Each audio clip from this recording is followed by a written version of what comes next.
বানাবো লাউ শাক। প্রথমে কয়েকটা মটর ডালের বড়া ভেজে নেব। এইভাবেই একে একে আলু আর বেগুনটা ভেজে নেব। একটু নুন দিয়ে দিলাম।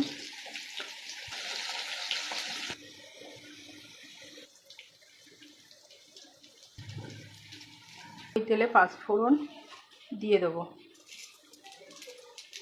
এইবার লাউ শাকটা দিয়ে দেবো।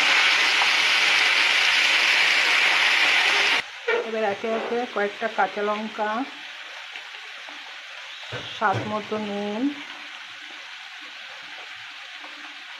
একটু হলুদ গুঁড়ো দিয়ে ঢাকা দিয়ে দেবো। একটু সর্ষে পোস্ত বেটে নেব। এবার এর মধ্যে ভেজে রাখা আলু আর বেগুনটা দিয়ে দেবো।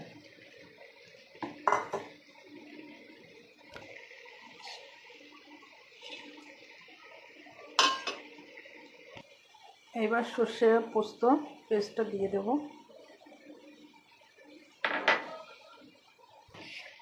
ওর থেকে একটু ব্যালেন্স করার জন্য চিনি সরিয়ে দেবো।